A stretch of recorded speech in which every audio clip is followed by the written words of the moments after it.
اعوذ باللہ من الشیطان الرجیم بسم اللہ الرحمن الرحیم۔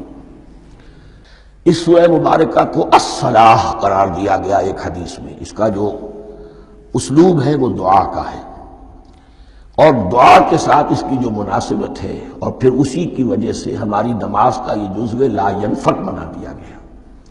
بلکہ ایک حدیث جو میں آپ کو سناؤں گا اس میں اسی کو نماز قرار دیا گیا، الصلاح یہی ہے۔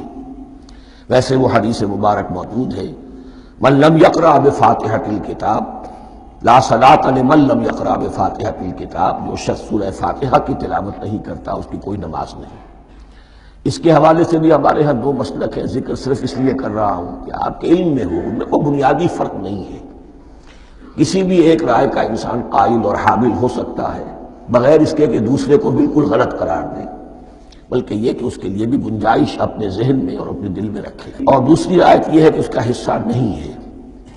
اسی اعتبار سے یہ کہ یہ سورہ مبارکہ نماز میں پڑھی جانی ضروری ہے، لا صلاۃ لمن لم یقرأ بفاتحۃ الکتاب۔ البتہ یہ اختلاف ہے، یہ بات جو میں ذکر کر رہا تھا جو ذہن سے نکل گئی، کہ آیا مقتدی جو ہے امام کے پیچھے کھڑا ہو کر جب نماز پڑھ رہا ہو تو کیا اس صورت میں بھی اس کے لیے لازم ہے کہ سورہ فاتحہ پڑھے؟ اس میں دو رائے ہو گئی، بلکہ تین۔ ایک رائے انتہائی ہے اور وہ فقہ حنفی کی طرف منسوب ہے کہ اگر آپ امام کے پیچھے مقتدی کی حیثیت سے نماز پڑھ رہے ہیں تو کسی بھی رکعت میں آپ سورہ فاتحہ نہیں پڑھیں گے۔ ایک دوسری بالکل برعکس رائے ہے، وہ امام شافعی رحمۃ اللہ علیہ کی ہے کہ ہر حالت میں چاہے امام جہری رکعت پڑھا رہا ہو جس میں وہ بلند آواز سے سورہ فاتحہ پڑھ رہا ہو، اور چاہے وہ سری رکعت ہو، ہر حالت میں مقتدی کو بھی پڑھنی ہے۔ ایک تیسری رائے بین ہے، وہ امام مالک کی ہے رحمۃ اللہ علیہ، کہ جو سری رکعت ہے جس میں کہ امام بھی خاموشی سے پڑھ رہا ہے، مقتدیوں کو بھی پڑھنی چاہیے۔ جو جہری رکعت ہے جس میں کہ امام بلند آواز سے پڑھ رہا ہے، اس میں مقتدیوں کو خاموش رہ کر پوری توجہ جو ہے سننے پر صرف کر دینی چاہیے۔ اذا قرئ القرآن فاستمعوا له وانصتوا، جب قرآن پڑھا جا رہا ہو تو پوری توجہ اس کے پڑھنے پر مرکوز کر دو اور خود خاموش رہو۔ میرے اپنی رائے میں یہ تیسری رائے سب سے زیادہ صائب ہے، اور اس میں کسی طرح کی بھی کوئی پیچیدگی پیدا نہیں ہوتی۔ بہرحال اس سورہ مبارکہ کا جو اسلوب ہے میں نے عرض کیا دعائیہ ہے۔ البتہ قرآن مجید کے علم اور حکمت کے اعتبار سے، اس کے فلسفے کے اعتبار سے ایک بات سمجھ لینی چاہیے۔ قرآن کا فلسفہ یہ ہے کہ بنیادی ہدایت ہر انسان کے دل میں موجود ہے، بالقوہ، پوٹینشلی۔ یہ جو قرآن مجید یا اللہ کی کتابیں نازل ہوتی ہیں یہ انہیں ایکٹیویٹ کرتی ہیں، وہ اندر کی جو ڈورمنٹ کانشسنس ہے، خوابیدہ شعور جو ہے اسے بیدار کر کے، اور پھر یہ کہ اسے اجاگر کرتی ہیں۔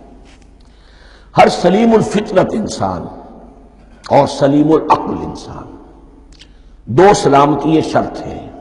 سلیم الفطرت، نیچر پرورٹڈ نہ ہو، فطرت مسخ نہ ہو گئی ہو، عقل سلیم ہو۔ ان دونوں چیزوں کا نتیجہ یہ نکلتا ہے کہ وہ انسان از خود، بغیر کسی وحی کی رہنمائی کے، بغیر کسی نبی کی تعلیم کے سے استفادہ کیے ہوئے، از خود بھی کچھ حقائق تک پہنچ جاتا ہے۔ اور وہ حقائق کیا ہیں؟ نمبر ایک یہ کہ اس کائنات کا ایک خالق ہے، وہ ایک ہے، اور وہ تمام صفات کمال سے متصف ہے۔ نمبر دو یہ کہ انسان کی زندگی صرف یہ زندگی نہیں ہے، بلکہ ایک اور زندگی ہے کہ جس میں اس زندگی کے اعمال کے نتائج برآمد ہوں گے۔ یہ دو باتیں، اس کی زیادہ وضاحت کے ساتھ جو ہے اس کا تذکرہ آئے گا سورہ لقمان میں، جہاں حضرت لقمان کی شخصیت کا تذکرہ ہے۔ لیکن یہاں صرف یہ بات سمجھ لیجئے کہ قرآن کا فلسفہ یہ ہے کہ ہر انسان میں، ہر فرد نوع بشر میں جو اپنی ولادت کے وقت مسلم ہوتا ہے، حضور کی حدیث ہے کل مولود یولد علی الفطرہ ابواہ یحودانہ او ینصرانہ او یمجسانہ، ہر بچہ نوع انسانی کا فطرت اسلام پر پیدا ہوتا ہے، وہ فطرت کے اندر وہ ہدایت ودیت ہے۔ اب اگر وہ فطرت بس نہیں ہوئی اور عقل جو ہے وہ صحیح رخ پر کام کر رہی ہے تو ان دو حقائق تک وہ انسان خود پہنچ جائے گا. لیکن ان دونوں حقائق تک پہنچنے کے بعد اب وہ دست بستہ دعا کرے گا کہ اے رب اب مزید ہدایت تو مجھے عطا فرما. ایک تو یہ کہ میں کیا کروں کیا نہ کروں، میری عقل اس میں ٹھوکر کھا سکتی ہے. میں کسی اچھی چیز کو بری سمجھ سکتا ہوں، کسی بری کو اچھی سمجھ سکتا ہوں. تو مجھے صحیح راستہ، صحیح راہ ہدایت پر چلا. یہ دعا ہے جو انسان کرتا ہے جبکہ وہ ایمان باللہ اور ایمان بالآخرہ تک خود پہنچ چکا ہوتا ہے، اور یہ سمجھتا ہے کہ صحیح زندگی کا رخ یہی ہے کہ جس رب کو میں نے پہچانا ہے کہ وہ اس کائنات کا خالق ہے اور مالک ہے اور رب ہے، میں اس کی بندگی کروں، اس کی اطاعت کروں، اس کا حکم مانوں، اس کے راستے پر چلوں. لیکن وہ راستہ کون سا ہے؟ اس کے لیے پھر دست بدعا ہوتا ہے کہ پروردگار تو میری رہنمائی فرما.